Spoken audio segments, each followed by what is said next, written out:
Hello students. आज हम concept of ellipse के ऊपर बात करेंगे। तो कंसेप्ट ऑफ एलिप्स देखिए ध्यान से। एलिप्स क्या है, पहले थोड़ा रफ देखते हैं कि कोनिक सेक्शन में जैसे कि मान लीजिए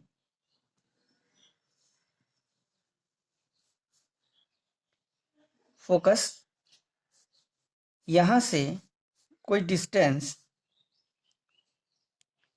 ये डायरेक्ट्रिक्स है, ये फोकस है। इसको अगर एस, इसको पी अगर पकड़ें और इसको अगर हम एम पकड़ें तो always S P by P M equals to eccentricity. ठीक है।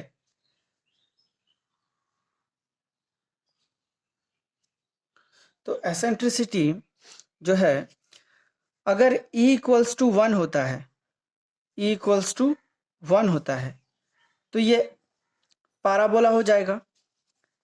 E इक्वल्स टू अगर लेस देन 1 होता है तो ये एलिप्स हो जाएगा। ठीक है, ये हो जाएगा एलिप्स। और अगर ये अगर ग्रेटर देन 1 होता है तो ये हो जाएगा हाइपरबोला। ठीक, ये हो जाएगा पाराबोला। ठीक है, तो अभी हम जो डिस्कस कर रहे हैं ये एलिप्स के ऊपर डिस्कस कर रहे हैं। ठीक है, तो एलिप्स जो है वो लेस देन 1 होता है उसका एसेंट्रिसिटी, और ऑलवेज फोकस से किसी पॉइंट और उस पॉइंट से डायरेक्ट्रिक्स का जो डिस्टेंस होता है वो ऑलवेज ई होगा, और वो ई लेस देन ई होगा।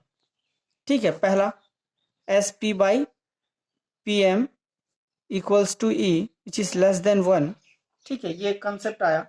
और एक चीज हम लोग जानते हैं कि एलिप्स जो होता है, अगर हम एलिप्स बनाएं,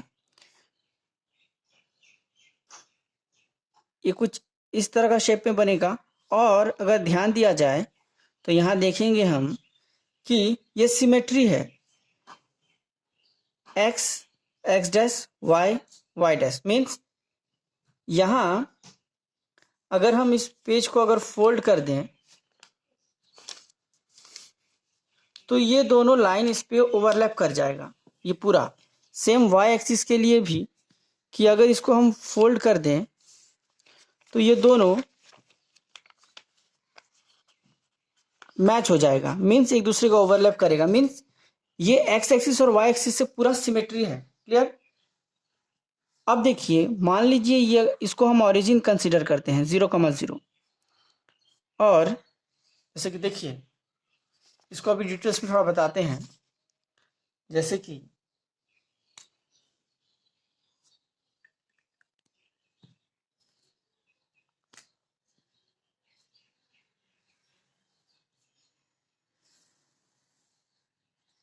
x X dash Y Y dash, अगर हम यहाँ पर एलिप्स ड्रॉ किए, ठीक है, तो एलिप्स ड्रॉ, अब देखिए ये मेरा फोकस है। क्लियर। लेट सपोज इसको अगर हम ओरिजिन पकड़ते हैं 0,0, ठीक है, तब मेरा ये कोई डिस्टेंस मान लेते हैं, ये C,0 है और ये -C,0। ठीक है, अब इतना पार्ट को मेजर एक्सिस बोला जाता है। ये पूरा मेजर एक्सिस है, ये पूरा माइनर एक्सिस। तो ओरिजिन से अगर पकड़ें, अगर ये A,0 है तो यहाँ भी -A,0। ये अगर मेरा B,0 है तो ये हो जाएगा मेरा -B,0। क्लियर। ठीक है, अब देखिए, अब यहाँ पर अगर हम डायरेक्ट्रिक्स ड्रॉ करें, मीन्स लेट सपोज यहाँ पर इसका डायरेक्ट्रिक्स, ये सिमेट्री है, मीन्स इधर भी डायरेक्ट्रिक्स होगा और इस तरफ भी डायरेक्ट्रिक्स होगा। क्लियर। ठीक है, अब अगर ध्यान दें हम तो यहाँ से इसका डिस्टेंस कोई भी पॉइंट का, अगर इसको हम S कंसिडर करें, S ये P S डैश और इसको S कंसिडर करते हैं, तो S डैश P इसको M डैश कंसिडर करते हैं, तो S dash P by P M dash ये मेरा क्या होगा, देखिए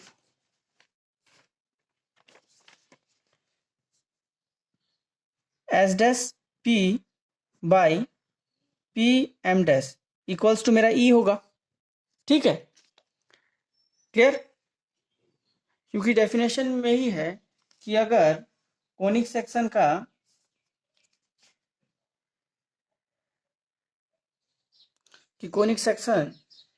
इसके फोकस से उस इक्वेशन पर और उस इक्वेशन का कोई भी पॉइंट से डायरेक्ट्रिक्स के बीच का जो रेशियो होता है वो हमेशा फिक्स होता है। तो यहाँ पर और एक चीज़ देखिए, यहाँ अगर हम इसको भी बनाएं, ये रहा,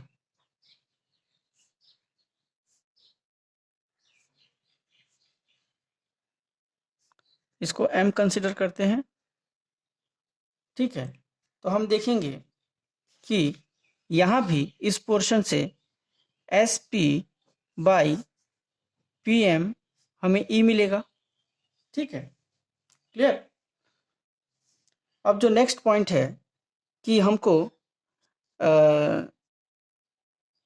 इसका कोऑर्डिनेट चाहिए, हर एक का इनके बीच में क्या रिलेशन है, और ये SP प्लस PS हमेशा कांस्टेंट क्यों होता है, ये सब के ऊपर हम लोग डिस्कस करेंगे। सबसे पहले अभी अगर हम ध्यान दें तो ये देखिए S dash P by P M dash equals to E eccentricity. अब फिर SP by PM equals to also E। ठीक है, अभी अगर हम यहाँ से S डैश P करें तो यहाँ हमको मिलेगा E PM डैश। ठीक है, और यहाँ से अगर देखें हम तो यहाँ से मुझे SP equals to E PM मिलेगा। क्लियर? अभी अगर हम ये दोनों को ऐड कर दें 1 और 2 को, तो हमें मिलेगा S dash P plus SP equals to E PM dash plus E PM। यहाँ से अगर हम E कॉमन निकालें तो हमको मिलेगा PM plus PM dash. Clear? अभी अगर हम ध्यान से देखें, PM और PM डैश क्या है, ये पूरा सेक्शन यहाँ से लेकर यहाँ तक, ये पूरा सेक्शन अगर देखें एक रेक्टेंगुलर शेप में बन रहा है, मीन्स ये पार्ट सेम होगा। क्लियर? ठीक है, ये दोनों पार्ट मेरा सेम होगा, तो ये दोनों के बीच का डिस्टेंस हमको यहाँ पर मिल जाएगा। क्लियर? ठीक है, अब देखिए ये मेरा रिलेशन आ गया, तो यहाँ पर हम लिख सकते हैं equals to E M dash. ठीक है, अब क्या करते हैं कि अब एक दूसरा पॉइंट देखिए कि यदि हम इस एलिप्स में कोनिक सेक्शन में किसी भी पॉइंट से SP बाई PM ये दोनों का ratio SP by PM equals to always E। अभी अगर हम यहाँ पर भी जाएं किसी भी पॉइंट का, तो लेट सपोज ये P1 है, तो SP1 बाई P1 यहाँ M1 ये ऑलवेज ही रहेगा। मीन्स हम इस लाइन में कहीं भी जाएं, इस पॉइंट से लेकर इस तरह से, ये डिस्टेंस और ये डिस्टेंस हमेशा रेशियो E मेरे को देगा। अब अगर हम यहाँ पर भी चले आए, इस पॉइंट का सबसे इंपॉर्टेंट पॉइंट जो है, ये एक्स एक्सिस पर यहाँ से इस पॉइंट पर आए और इस पॉइंट से इस पॉइंट पर भी जाएं, तो S, let's suppose S P2 और यहाँ ये M2 means S P2 by P2 M2 always E रहेगा, ठीक है। लेकिन अभी अगर हम ध्यान दें यहाँ पर कि SP2 मेरा है क्या, यहाँ देखें ये डिस्टेंस फोकस से, ये डिस्टेंस कितना है, यहाँ आपका C,0 है, यहाँ A,0, तो ये डिस्टेंस पक्का A माइनस सी होगा। क्लियर? तो हम लिखते हैं SP2 के बदले एक्स एक्सिस में A माइनस सी, ठीक है। और ये E को नीचे ले आते हैं, तो यहाँ पर हम P2 M2 लिखते हैं, ठीक है। P2 M2 मीन्स ये डिस्टेंस, ठीक है। अब देखिए दूसरा पार्ट कि अगर हम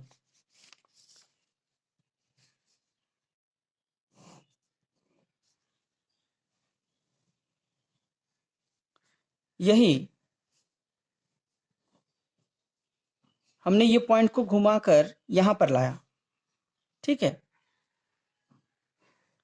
तो ये S P two by P2M2 मेरा ये आया। लेकिन अगर हम देखें कि उसी समय ये डिस्टेंस और ये डिस्टेंस का रेशियो भी मेरा E दे रहा है, तो हम ये डिस्टेंस, जैसे कि ये वाला डिस्टेंस जो यहाँ पर आ गया, ठीक है, तो ये डिस्टेंस और ये डिस्टेंस, यहाँ से ये डिस्टेंस और फिर जैसे कि ये डिस्टेंस जो यहाँ पर आया, ये डिस्टेंस और फिर ये डिस्टेंस का रेशियो, वो भी मुझे क्या मिलेगा देखते हैं। तो वहाँ पर हो जाएगा मेरा A plus C by E equals to P2, उधर अगर जाएंगे मीन्स ये point, let suppose P2 M2 dash, ठीक है। ये दोनों को ऐड कर देते हैं, इक्वेशन 1 इक्वेशन 2। तो यदि हम ऐड करें तो हमको क्या मिलेगा, A minus C by E equals to P2 M2 plus P2 M2 dash. अब देखिए ये अगर मेरा P2 ये था, तो P2 M2 डैश और M, ये दोनों के बीच का डिस्टेंस मेरा कितना निकलेगा, ये फिर ये पूरा डिस्टेंस, क्लियर, ये पूरा हो जाएगा मेरा M डैश, ठीक है।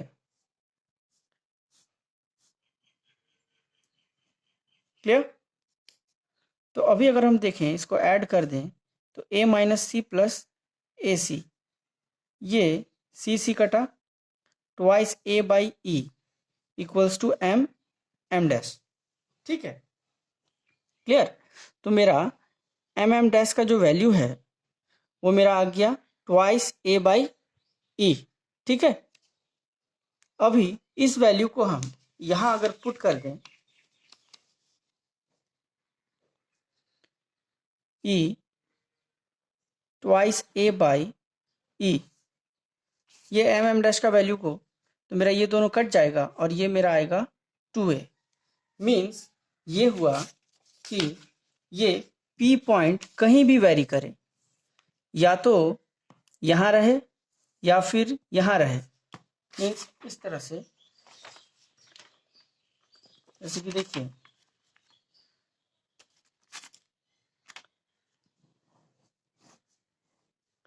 ये मेरा P पॉइंट कहीं भी रहे, या इधर यहाँ यहाँ यहाँ कहीं भी अगर रहे, तो उसके लिए फोकस से ये दोनों का जो डिस्टेंस है, सम ऑफ डिस्टेंस, ये दोनों का सम का जो ये डिस्टेंस और ये डिस्टेंस का जो सम है वो ऑलवेज क्या रहेगा, 2A। 2A means twice of major axis, semi major axis का मेजर एक्सिस के बराबर मेरे को मिलेगा। ये अगर A है, ये A है, तो ये हो गया ट्वाइस A, ये मेजर एक्सिस के बराबर मिलेगा। क्लियर? ये बहुत ही इंपॉर्टेंट रिलेशन है। अच्छा, हाँ, अभी जो हम नेक्स्ट टॉपिक पे जा रहे हैं वह है कि ए, सी और बी के बीच में क्या रिलेशन है। तो अभी अगर हम ध्यान से देखें कि जैसे ही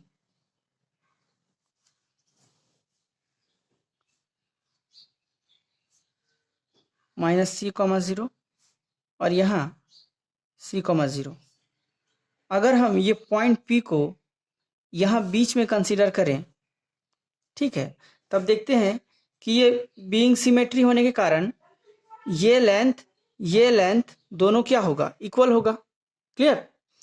तो लेट सपोज ये दोनों अगर इक्वल है तो इस फॉर्मूला के हिसाब से हम देखते हैं कि ठीक है।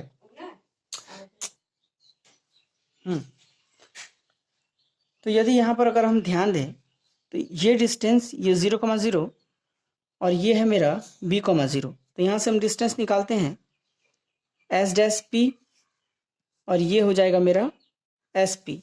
तो यहाँ s' अगर हम निकालें तो हमारे पास है कि √b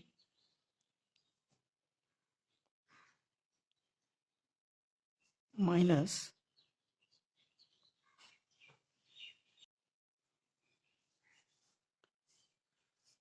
b-0 plus c-0 whole square अगर कर दें तो यहाँ पर मेरे पास आएगा b² प्लस c²। ठीक है। सेम उसी तरह ये डिस्टेंस अगर हम लें तो sp मेरा हो जाएगा c-0 प्लस b-0 का होल स्क्वायर डिस्टेंस फार्मूला से। तो यहाँ c² प्लस b²। तो देखते हैं कि ये दोनों इक्वल आ रहा है। ठीक है, ये डिस्टेंस इक्वल आ रहा है। तो यहाँ पर अगर हम पुट कर दें यहाँ पर तो हमको मिलेगा कि √b² plus c² plus c² equal to twice है, तो ये भी ट्वाइस हो गया b² plus c² equals to twice है। तो ये दोनों कटने के बाद b² प्लस c² अगर स्क्वायर कर दे दोनों तरफ तो मेरे को मिलेगा b² plus c² equals to a²। तो यहाँ से हम देखें c² equals to a² minus b², therefore c equals to plus minus √a² minus b²। Clear. तो यहाँ मेरा c equal to plus minus √a² minus b² आया। और इससे पहले जो हमने किया था उस पर अगर थोड़ा ध्यान दें तो ये मेरा mm' equal to twice of a by e आया है। तो यहाँ देखें ये mm' मतलब ये पूरा मीन्स ये पूरा, और बीच से ये दोनों सिमेट्री है, और ये डिस्टेंस पूरा मेरा अगर ए ई है, twice of A twice a by e है, तो अगर हम सेंटर से दोनों का डिस्टेंस देखें तो यहाँ पर मेरा हो जाएगा AE,0 और यहाँ पर हो जाएगा माइनस AE,0। क्लियर। फिर एक बार देखते हैं कि अब हम निकालते हैं C का कोऑर्डिनेट क्या है। तो अगर हमको पता है SP by PM' always equal to E होता है। ठीक है, ये पॉइंट कहीं भी जाए ये रेशियो फिक्स रहेगा। मान लीजिए ये पॉइंट यहाँ पर आ जाता है तो SP मेरा क्या हो जाएगा, SP मेरा हो जाएगा ये डिस्टेंस मेरा है A माइनस C, और PM जो हो जाएगा वो ये डिस्टेंस है। ये डिस्टेंस अगर हम एक्स एक्सिस में देखें तो ये मेरा है AE minus A equals to E। Clear. तो अभी अगर क्रॉस कर दें तो A minus C equals to E AE minus A, फिर अगर मल्टीप्लाई कर दें तो यहाँ A बचेगा, यहाँ A माइनस C, तो ये A कटा, therefore C equals to EA मेरा आ गया। ठीक है, तो यहाँ अगर हम देखें तो इसका कोऑर्डिनेट मेरा निकल गया -EA,0, और यहाँ पर इसका जो कोऑर्डिनेट है वो AE या EA,0। क्लियर। अब इसका नेक्स्ट जो है कि इक्वेशन जो है वो X square plus Y square by A square और यहाँ बी स्क्वायर इक्वल्स टू 1 और लेंथ ऑफ लेटस रेक्टम जो होता है आपका L equal to B square by A, ये आपको पूरा डिटेल्स में, ये कम से कम और ज़्यादा बड़ा बन जाएगा वीडियो, इसका एक्सप्लेनेशन जो है वो आपको इसका नेक्स्ट वीडियो में मिलेगा। ठीक है, थैंक यू। कमेंट करके बताइएगा कैसा लगा।